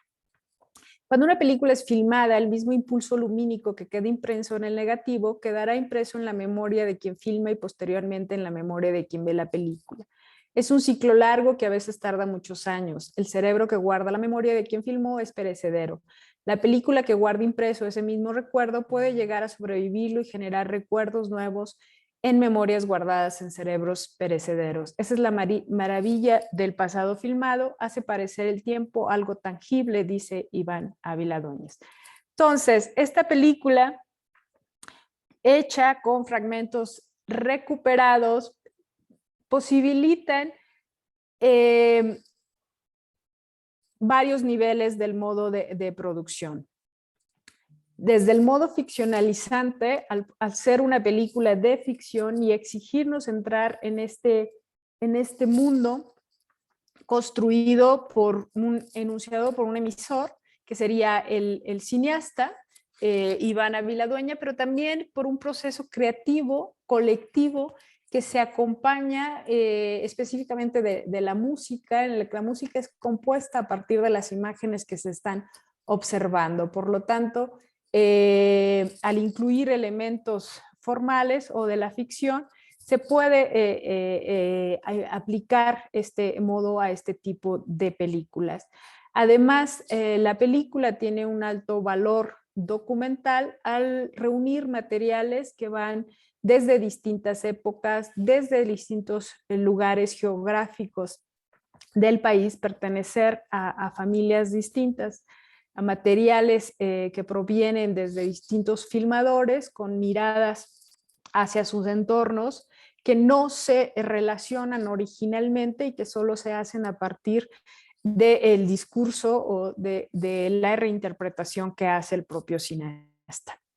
Por lo que los filmes o los fragmentos en sí mismos ya contienen un valor documental y que además estos pertenecen a un archivo específico. Entonces, esta propuesta de analizar una película a partir de distintos modos permitirán proponer un diseño metodológico que expanda las posibilidades de análisis de estos materiales de films de familia que han sido o han estado dentro de los estudios dejados un poco en la marginalidad. Bueno, este análisis está todavía en proceso y busca integrar a distintas películas que permitan poner en prueba cada uno de los modos. Para cerrar esta presentación, los dejo con esta frase de Jonas, del poeta, del cineasta Jonas Mekas, que ha sido un filmador que ha basado su obra cinematográfica a partir de la construcción de este tipo de materiales. Bueno, muchas gracias. Muchas gracias a Brenda Rodríguez también por este otro análisis. Creo que estaremos de acuerdo en general que las 4 ponencias nos han permitido tener una una perspectiva de los diversos detonantes que pueden existir para la memoria. Desde los objetos como tal, las imágenes tanto fijas como las imágenes en movimiento, así como la misma plática de estos recuerdos que a su vez empiezan a detonar otras memorias y que finalmente todas se van relacionando de una manera u otra, desde lo privado, lo individual, en relación a lo colectivo o lo público. Entonces, me parece que tomando algunas de las notas que estuvieron mencionando las 4 ponentes del día de hoy, podemos comprender más y sobre todo podemos analizar y reflexionar más sobre estas relaciones entre la memoria, la narrativa y las imágenes. Pues bien, vamos ahora a leer algunos de los comentarios y preguntas que nos han estado llegando en Facebook. Y también les recuerdo a las personas que se encuentran en este momento dentro de este Zoom, que si gustan hacer alguna pregunta, por favor vayan levantando la mano para que en un momento más les pueda dar el micrófono y puedan preguntar directamente. Pues bien, primero tenemos saludos a la doctora Zárate Fernández de parte de Ana María Valle. Y bueno, esta es una pregunta general y fue respondida, pero igual se los comento, acerca de que si esta conferencia va a quedar guardada en algún lugar. Efectivamente se queda grabada en el Facebook y también posteriormente se verá subida a la página de YouTube del Cuerpo Académico. Y tenemos una pregunta de Raquel Mercado, un comentario y pregunta. Es una mesa sumamente interesante. Me gustaría hacer una pregunta general a las panelistas, que dependiendo también el lugar desde donde se enuncian, sus referencias teóricas, por supuesto, tendrán sus diferencias. En particular, la pregunta es, ¿cómo podemos entender la idea de familia a la que se refieren? Ya que es un concepto desde lo racional o dato común de origen moderno y burgués, pero también un espacio social de poder. Sobre todo porque los archivos familiares o la propia familia, como decía Gabriela Barragán, no es inocente y produce ciertas memorias y no visibiliza otras.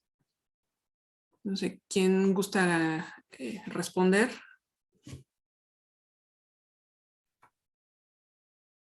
Sí, Bueno, Gabriela. Al menos en John Spence me atrevo a asegurar, digo sin referirme a un concepto de familia de un autor en particular, yo creo que ella misma entendía el concepto de familia sí de una manera tradicional, pero creo que también en su propuesta puede entenderse como todo aquel grupo de personas que se reúne para convivir y que tiene cierto interés en común. Al final la familia se ha transformado, o el concepto de familia, creo yo. Y por ejemplo, no sé, ahorita recuerdo Sigmund Bauman que habla del amor líquido, ¿no? O sea, la familia se transforma, no es lo mismo obviamente ni siquiera que hace 20 años, ¿no? Y es un espacio de conflicto, que eso es lo que yo rescato de John Spence. No es un espacio homogéneo, para ella hay que escarbar precisamente, ¿no? Y eso trae como, aunque yo no hablé del concepto de memoria, al final ella entiende como una memoria no cerrada, sino siempre abierta a diferentes configuraciones y esto hasta inclusive a debate, ¿no? Entonces a mí me parece interesante, aunque ella escribió en los 70s, en los 80s, creo que sigue siendo actual su propuesta. Y bueno, no sé si quiera comentar alguien más por ahí. Bueno, sí, yo. Los primeros, los materiales que surgen o que tienen auge se da por los formatos fílmicos que son accesibles para una sociedad determinada, la sociedad burguesa, que son tradicionalmente los formatos de 16 milímetros, 8 milímetros y de super 8 milímetros, que son como la base en el primer momento de la investigación que yo estoy llevando. Y esos materiales van desde de la época de los 40 a los 70. Entonces, en este contexto de estos filmes, el concepto de familia es el que existe en el espacio occidental, es decir, la familia patriarcal burguesa que tenía ese poder adquisitivo para tener estas cámaras, este tipo de cámaras, y entonces hacer ese tipo de registros, dejando una gran cantidad de familias no representadas, pues, ¿no? Es lo que se denomina como el gran periodo del familiarismo. Posteriormente ya este concepto con registros más recientes, pues se expande. Por eso es la familia tradicional, la familia de sangre y la familia elegida, ¿no? En un intento de expandir hacia el análisis los registros más contemporáneos. Bueno, en mi caso, bueno, como les mencionaba, es un texto bien fragmentado, entonces vemos familias también muy fragmentadas y también pensando en el momento histórico, ¿no? Que estoy tratando, tanto para empezando por los españoles, judíos y para los latinoamericanos, las familias se rompían normalmente por las guerras, como ya lo sabemos. Entonces, en mi caso, claro, son familias que están en este hecho de fragmentación en este momento y ya fragmentadas. De hecho, no vemos realmente familias, digamos, sí burguesas, por ejemplo, la familia de George Weiss es una familia relativamente burguesa, pero es fragmentada totalmente, ¿no? Los hijos no tienen pertenencia al padre porque precisamente el padre está buscando su pasado. Entonces, al buscar tu pasado es difícil convivir con el presente. Muchas veces hay un conflicto, ¿no? Entre memoria y recuperación del pasado y de tus padres cuando tienes hijos. En este caso, estoy hablando de la novela. Y bueno, ahí en este caso serían dos tipos de familias que yo veo, ¿no? Que una sería precisamente esta familia de George Weiss, que es una familia, digamos, normal, entre comillas, porque no hay una madre. Entonces es relativamente normal. Y relativamente, bastante relativo, ¿eh? No es que sea muy normal, ¿no? Porque los hijos ni siquiera se relacionan con el padre, porque el padre está viajando, buscando los objetos de otras personas y buscando este escritorio. Los demás personajes no tienen familia, tanto Nancy como la escritora que recibe el escritorio de Daniel Barthes, o sea, no hay familias realmente, y digamos que hay quizás un núcleo en donde están genéticamente relacionados sin pensar en estas relaciones sentimentales de familia, sino están genéticamente, y estaría esta familia que une a personas por hechos traumáticos. Pensaría yo esto, ¿no? Y sobre todo al final, la cita que menciono de George Weiss, bueno, del personaje de George Weiss, que menciona que esta idea de que vamos a estarnos replanteando los recuerdos cada vez que vamos recordando otro recuerdo, ¿no? Esta idea del recuerdo, entonces esta idea que une, de hecho, en un trabajo que hice, este es como, no un seguimiento, pero está muy relacionado cuando revisé a la escritora Tununa Mercado Argentina. Ella, cuando estaba en México exiliada de Argentina durante la dictadura, ella habla precisamente de cómo sus pesadillas siempre iban directamente a estar en campos de concentración de nazis. Entonces, estas ideas de familias que los unen, ¿no? Los traumas del siglo XX y las guerras y exilios del siglo XX. Creo que en mi caso serían estas dos familias. Aunque estén genéticamente relacionadas, están totalmente fragmentadas y están estas familias que se hacen a partir de los traumas. Por mi parte, creo que desde mi investigación no sostengo este tipo de conceptos sobre familia. Nos interesamos más como en cuestiones intergeneracionales, más que en cuestiones familiares como tal, pero obviamente hay cosas que se ligan, ¿no? Como la identidad, como les explicaba, ¿no? Que es intergeneración, digo que es una generación que va ligada a este entendimiento de, pues sí, de base familiar, pero realmente es compartir ciertos significados o legados simbólicos también, ¿no?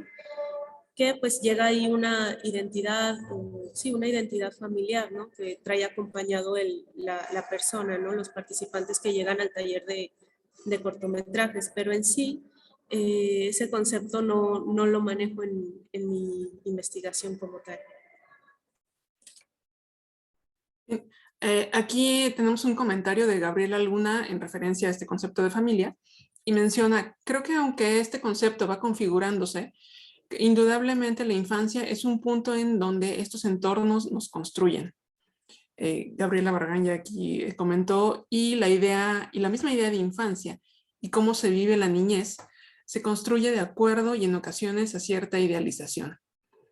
No sé si quieras ahondar un poco más al respecto, Gabriela. Bueno, es interesante porque John Spence empezó trabajando, fotografiando niños, niñas, como sucede en los estudios de fotografía muy tradicionales, ¿no? Pero ella era, pues al final tenía esta capacidad como de sorprenderse de cosas que a lo mejor uno no, o que yo no alcanzo a ver. Y ella decía, bueno, o sea, realmente las niñas son así, no son así, ¿no? La niñez se presenta de otra manera. Y es cierto, o sea, en las memorias familiares también igual se van a elegir ciertos momentos y de nuevo se descartan otros. Y ella se preguntaba, ¿cómo podemos representar la niñez que no venga de parte de un adulto que decide cómo representar esa niñez, por ejemplo, ¿no? Entonces ahí de nuevo, y la niñez a veces no es fácil, ¿no? Pero quienes tuvimos el privilegio de estar en una familia más o menos funcional o con poquita disfuncionalidad, pero que al fin ahí se mantiene, siempre tenemos esta idea de que nuestra niñez fue feliz, pero la niñez no es, o sea, al final es también un momento de mucho conflicto, ¿no? Y es interesante reconstruir esos conflictos que se dan también y las relaciones de poder entre personas adultas y niños y de cómo lo viven los propios niños y niñas, ¿no? Bueno, solamente eso. Bien, gracias. Bueno, continuando con los comentarios, me regreso un poquito. Hay uno de parte de Citla RM que menciona, genial, Rocío Mercado. Me encantaría ver los resultados de lo que se hizo en el taller. No sé si también hay alguna información al respecto de dónde se podría ver. Esos los tengo en una liga de Drive. Si quieren se los puedo compartir. Fueron 3 cortometrajes que hicieron y pues realmente las adultas mayores y los adolescentes hicieron todo el proceso. Nadie intervino en cómo grabaran y cómo editaran. Realmente solo había 2 personas que me apoyaron, que solamente les ayudaban en cuestiones técnicas, si les fallaba la computadora o algo, pero ellos tuvieron que aprender también a hacer todo este tipo de narración, ¿no? Desde cero. Entonces, les paso la liga después para que puedan checar los cortometrajes que hicieron. Perfecto, gracias. También tenemos saludos para Brenda de parte de Leslie Joy. Y una pregunta aquí en Zoom de parte de Aida. Y comentario. Buen día, felicitaciones a todas por tan interesantes ponencias. Muchas gracias. Me llamó la atención lo que menciona Brenda Rodríguez sobre los filmes familiares. Perdón. Bueno, continúo. Me llamó la atención lo que menciona Brenda Rodríguez sobre los filmes familiares y la importancia que tienen sobre la construcción de la memoria.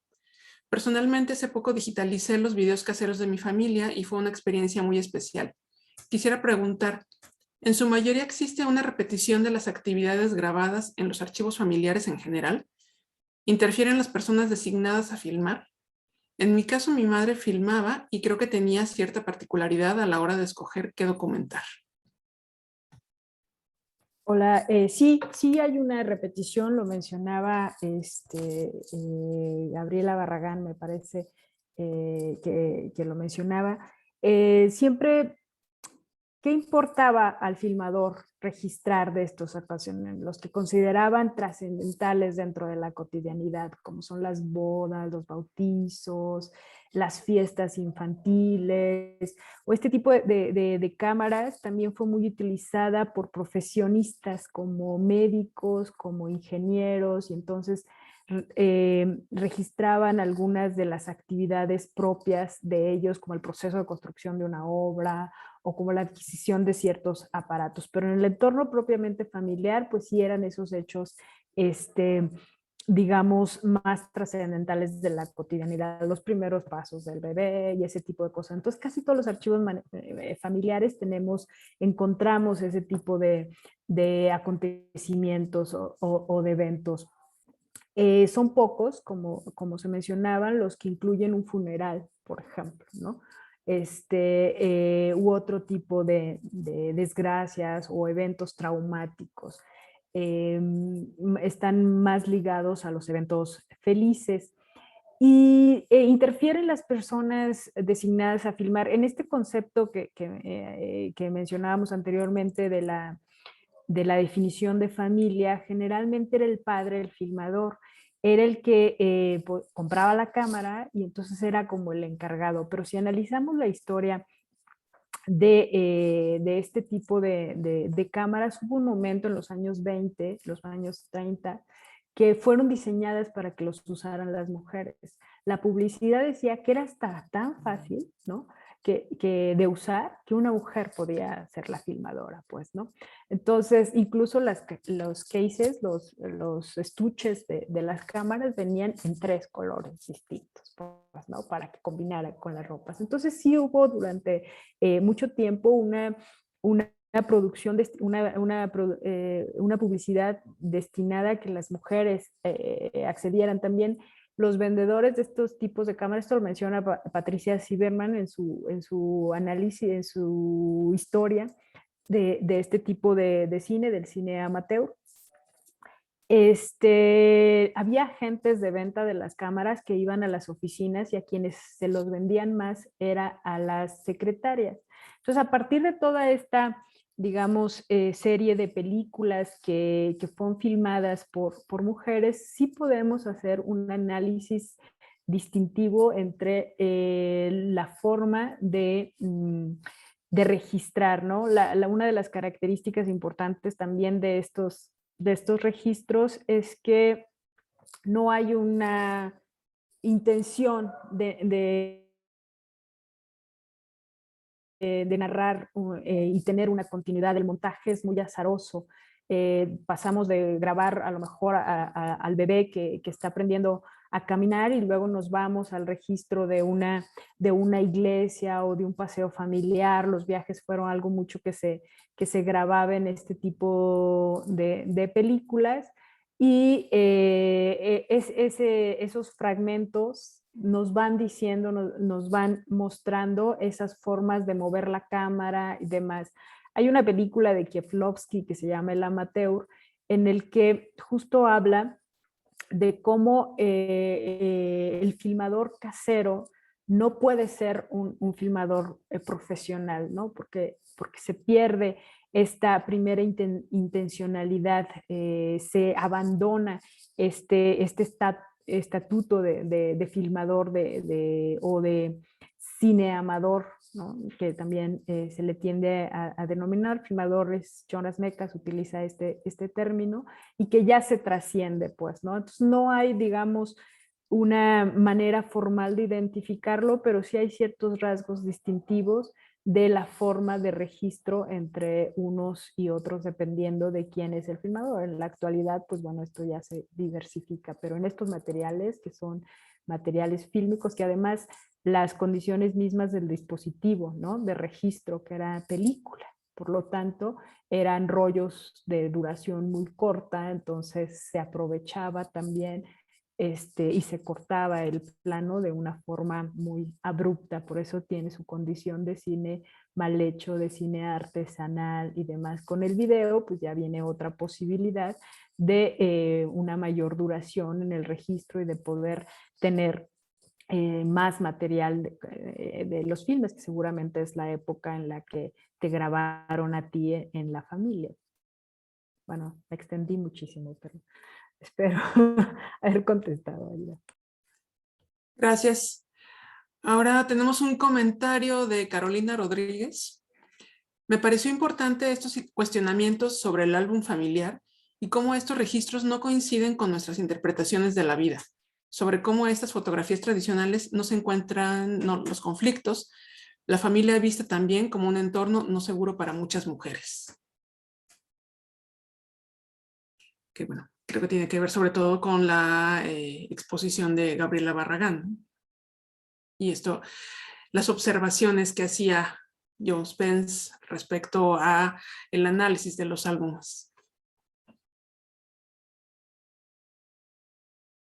Sí, para mí, y bueno, a lo mejor voy a repetir un poquito, pero lo más interesante de su propuesta es que al final nos invita a cuestionar lo que vemos. Al final, en la actualidad, Bueno, yo casi no tomo fotografías ni con el celular, pero es como invitarnos a ver qué seleccionamos y qué no, y cómo lo vemos. A veces hay cosas de nuestra vida cotidiana que nosotras mismas no tomamos en cuenta, ¿no? Que decidimos no documentar. Y ella dice, documenta, y ya después a lo mejor le das un orden, pero el chiste es como cuestionar la propia visión que tú tienes inclusive de tu propia vida, ¿no? O sea, abre este panorama mucho más amplio. Y la obra de ella es muy rica porque aparte al final termina cuestionando muchos otros géneros, ¿no? De la fotografía, incluida la fotografía documental.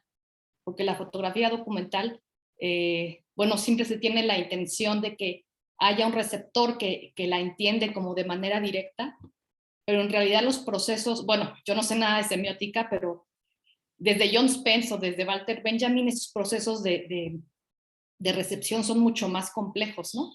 Y a veces nuestra lectura de una imagen no coincide en un momento, esa lectura cambia conforme cambia el tiempo también, ¿no?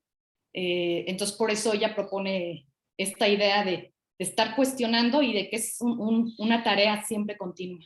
Entonces, bueno, sería ese mi comentario. Bien, gracias. Pues estamos por concluir esta mesa, pero creo que quedaría tiempo para una pregunta breve. No sé si alguien de aquí que está en Zoom quiera hacer un comentario o preguntar algo. Y bueno, pues si no, ya sería agradecer la participación en la mesa Memoria, Narrativa y Fotografía a Marcela Zárate, Gabriela Barragán, Rocío Mercado y Brenda Rodríguez. Muchas gracias nuevamente por participar en esta mesa, por compartirnos sus experiencias, sus investigaciones. Creo que nos dejan mucho que pensar. Y pues también agradecerles a las personas que se conectaron, que estuvieron aquí dentro de Zoom y en Facebook, e invitarles a que continúen en las actividades del Coloquio Internacional Arte, Imagen y Sonido. Hoy estamos en el primer día, continuaremos mañana y pasado mañana.